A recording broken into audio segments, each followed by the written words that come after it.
బయటికి మంచిగా కనిపిస్తే ఓకే వీళ్ళు మంచోళ్ళు అనుకుంటారు, కానీ చెడ్డవాళ్ళకి అమ్మో వీళ్ళందరూ మంచోళ్ళు, నేను చెడ్డదాన్ని, నేను అందరిలో మంచిగా కనిపించాలి అని నటిస్తాను.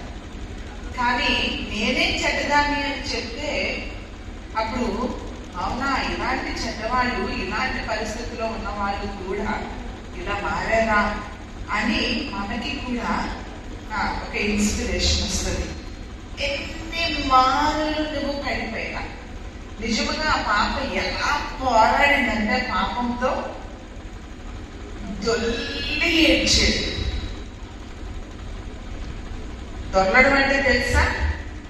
అలాగా పాపము రక్తము కారునంతగా పాపముతో మీరు పోరాడలేదు అనే వాక్యము తన జీవితంలో రక్తము కారునంతగా పోరాడింది. ఈ దినమున అక్క ఉద్యోగం వదిలేసేనా, అక్క దేవుని పని పెట్టుకుందామా, దేనికంటే దానికి సిద్ధమైపోతుంది. నేనే ఆశ్చర్యపోతాను ఒక్కొక్కసారి. ధనము ఖర్చు పెట్టే విషయంలో కూడా అంతే. అసలు దేనికి ఒక లాస్ట్ పైసా కూడా ఖర్చు పెట్టేయడానికి రెడీ అయిపోతుంది. రేపటికి తనకుందో లేదో కూడా ఆలోచించరు. అలాంటి కమిట్మెంట్ అనేది ఆ పాపలో నేను చూస్తూ ఉంటాను.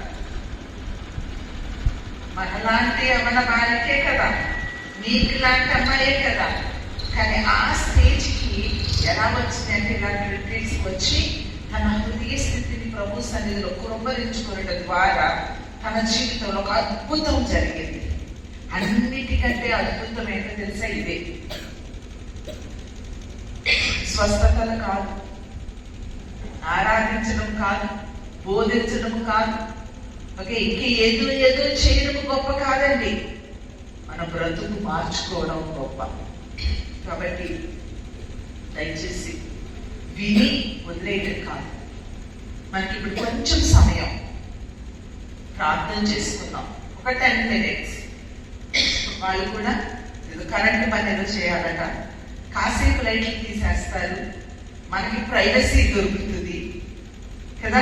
చీకట్లో మనం ప్రభు పాదాలు పట్టుకోవచ్చు. నీ బ్రతుకును నువ్వు ప్రభు పాదాల చెంత కృంభరించుకోవచ్చు. నీ హృదయ స్థితి అంతా ప్రభుకి చెప్పుకోవచ్చు. ఎవరికి వారు చెప్పుకోండి, ఎవ్వరూ నీ బ్రతుకును వినరు. నీతిమంతుడు లేడు, ఒక్కడు కూడా లేడు. ఎవ్వరూ నీతిమంతులం కాదండి, అందరము అంతకంటే ఘోరమైన స్థితిలో ఉన్న వారమే. కాబట్టి దయచేసి మీరందరూ కూడా మోకరించాలనుకుంటే మోకరించండి, నిలబడాలనుకుంటే నిలబడండి, కూర్చోవాలనుకుంటే కూర్చోండి. కానీ మీరందరూ ఎవ్వరూ అటు ఇటు కదలకుండా, దేవుని ఆత్మను పాడు చేయకుండా, దేవుడు ఆ సాక్ష్యం ద్వారా నీతో మాట్లాడినట్లయితే నేను కూడా అలాంటి స్థితిలోనే ఉన్నాను, అపజయం స్థితిలో ఉన్నాను, నాకు జయ జీవితం కావాలి, మార్పు చెందిన హృదయంతో ఇక్కడి నుండి వెళ్ళాలి అని నీవు తలంచినట్లయితే దయచేసి చిన్న ప్రార్థన చేసుకుందాం. అందరూ తలలు వంచండి.